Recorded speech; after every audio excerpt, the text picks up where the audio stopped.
Welcome to Daniel chapter 4.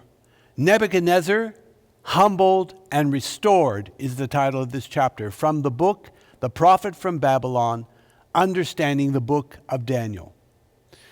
This is a very unique chapter because it's said in the first person by Nebuchadnezzar, as if these are his words or as if he himself wrote chapter 4. Exactly how it happened, I can't say, but this is Nebuchadnezzar speaking. And he had a most remarkable God experience. But it came at a price, one I believe that was worth paying. You see, chapter 4 is about Nebuchadnezzar. He had a very impressive resume.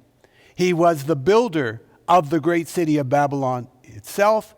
He extended the borders of the empire.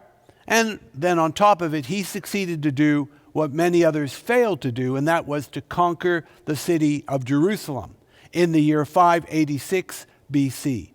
In fact, his conquest meant the end and the destruction of the Temple of Solomon, which was built at least 400 years before. We don't even know where the Holy of Holies, well, we know where it went, it was destroyed, but the Ark of the Covenant went missing after that. We're not sure where it is, although there's much speculation. This is an impressive resume, but Nebuchadnezzar had a problem. He had great pride. And the definition of pride is where you consider yourself superior to others, and the others whom you consider yourself superior to are held in great contempt. In Proverbs 8, verse 13, it says that the fear of the Lord is to hate evil. And that includes pride and arrogance.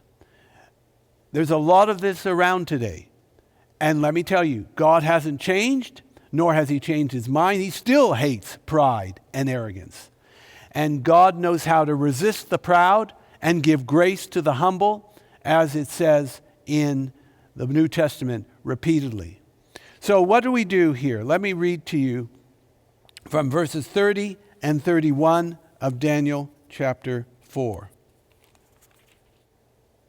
The king spake and said, Is not this great Babylon, that I have built for the house of the kingdom by the might of my power, and for the honor of my majesty?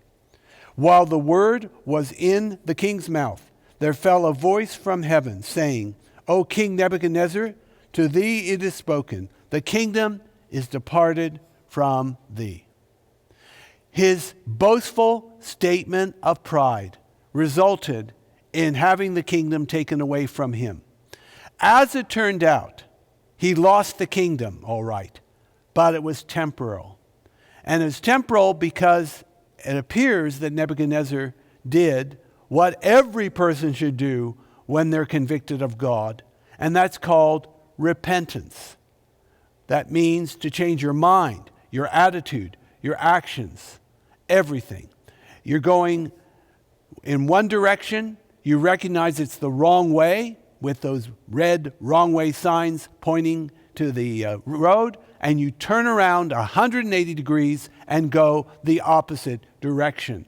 This is called repentance. It means to change, to turn, to be remorseful of what you have done and make a fresh commitment to humble yourself, get right with God, and go all the way Jesus' way. So Nebuchadnezzar would experience that. He was boasting about the city of Babylon, which he had built. God said, that is enough. You've lost the kingdom. And he sends Nebuchadnezzar away from his throne. He's out there in the grass, eating grass like an animal. And basically, his throne was kept vacant until he regained his senses. And Nebuchadnezzar did regain his senses. He made up with God. And he says this in the verse 37 of Daniel chapter 4. Now I, Nebuchadnezzar, praise, extol, and honor the King of heaven, all whose works are truth, and his way judgment.